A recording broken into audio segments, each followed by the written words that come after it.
Which unusual skill ended up being really tough for Sam to learn? Why did Balfe and Menzies write each other's secret love letters? And which exhausting scene made Menzies sleep for 12 hours straight? Hi, I'm Janet. Get your finger on the buzzer, because it's time for your Outlander quiz, presented by OSSA Movies. May the best Outlander win. Which skill was the trickiest to learn? Oh, Sam. Our Sam. Is there anything you can't do? The actor learned so many new skills from his role as Jamie, among others: sword fighting, horseback riding, and the Highland fling. Which skill was the toughest for them all? None of the above. It was actually learning Gaelic words. Gaelic is a really strong part of who Jamie is, and it's his first language, Sam told Parade. Luckily, Outlander had an in-house Gaelic coach to help him nail it. Sassenach.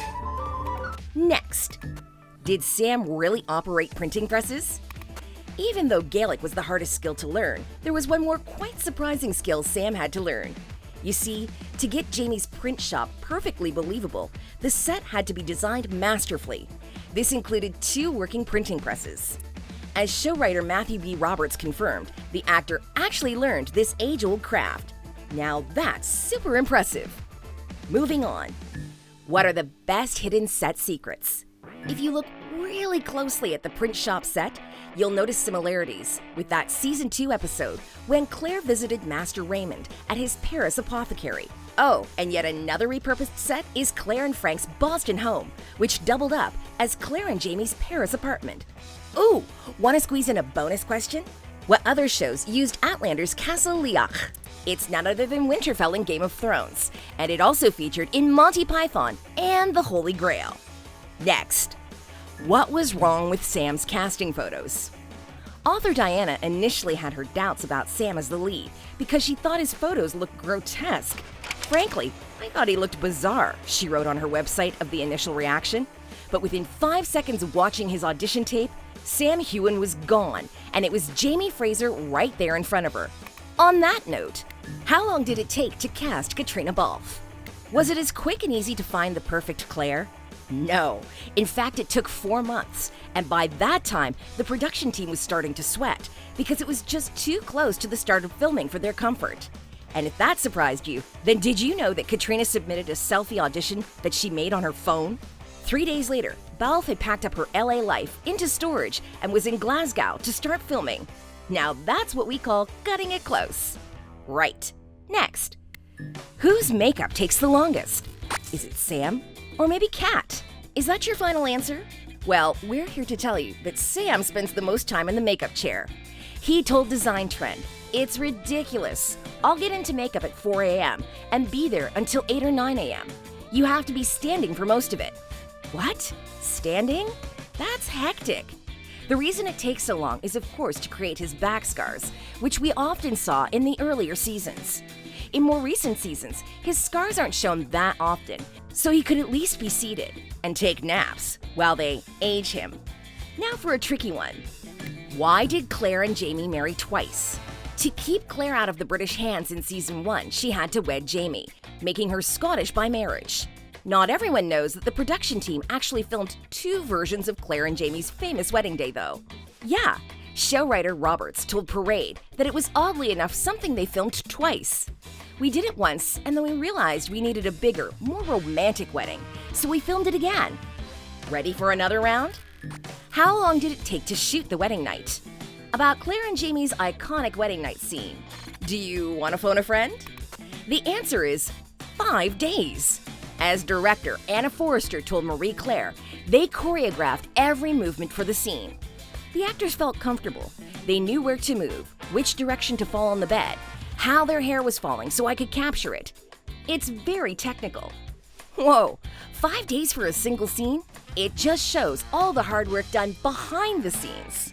Next, surprising fact about Outlander's fan base.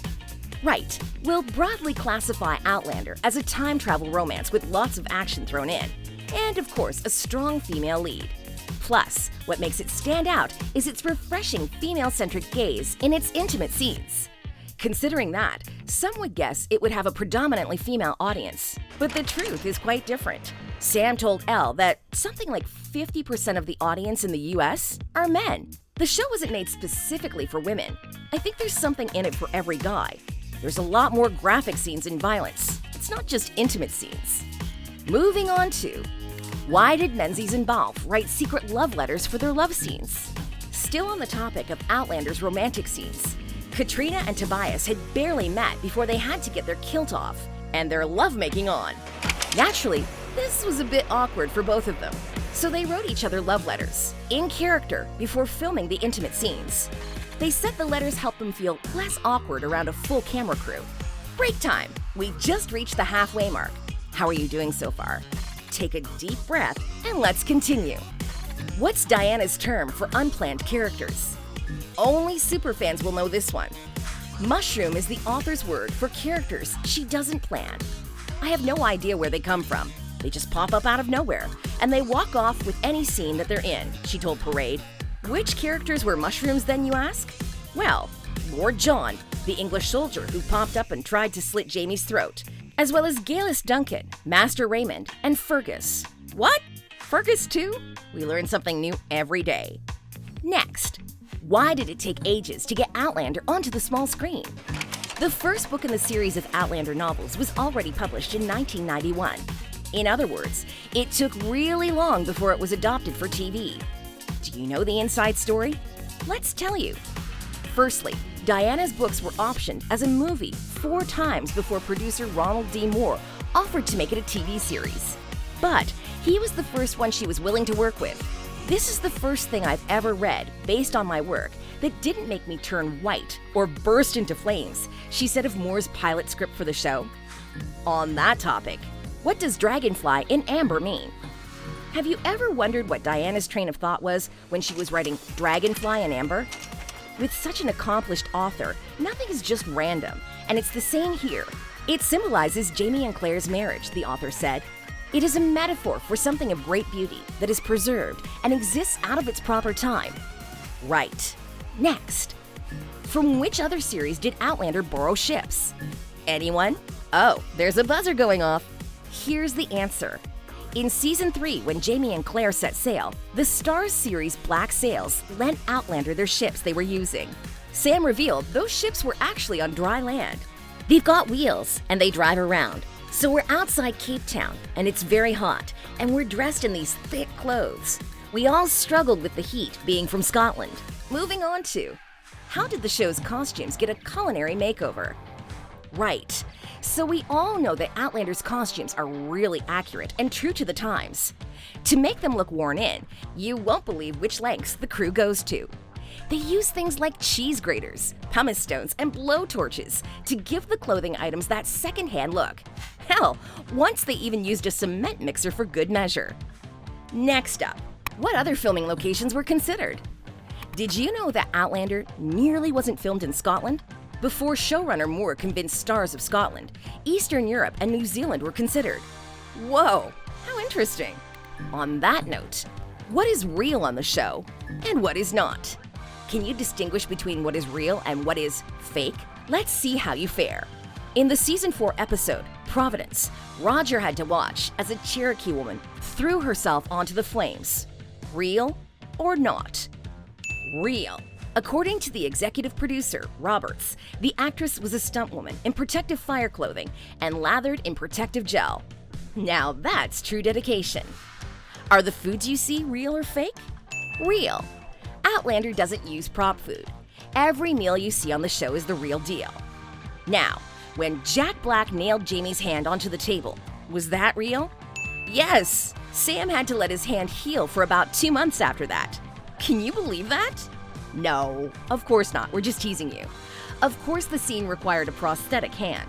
How about the scene where Roger was singing during the Scottish festival scene in Season 4? Was it Richard Rankin's voice? Yes. Apparently he annoyed his castmates. He told Entertainment Tonight, "I basically spent every minute of the day learning to play that track, and it drove the crew nuts. So that was fun." Next, who got help from his gran for the role? Can you guess? It's John Bell or young Ian.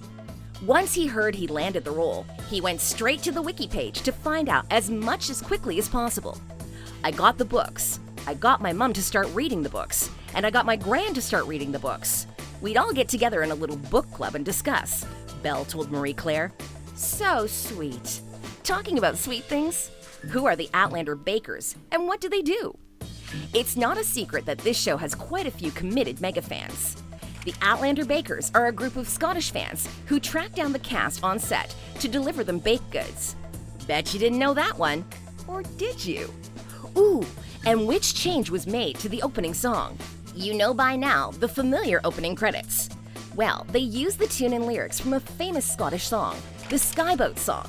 The truth is, this song is about Bonnie Prince Charlie fleeing Scotland after the Battle of Culloden. However, the composer, Bear McCreary, changed the opening line from lad to lass to mirror Claire's journey on the show. Last question. After which scene did Menzies need a lot of sleep? Was it the violent scene between him and Jamie? Is that your final answer? No, it was something else. Tobias slept 12 hours after the first day of filming the Battle of Culloden because of the intensity of the shoot. There wasn't the opportunity to get doubles in, nor did the actors really want them, director Brandon Marr told Vulture. And with that, we're finished. Thanks for playing along. Which detail surprised you? Let us know below, and don't forget to subscribe for more awesome videos.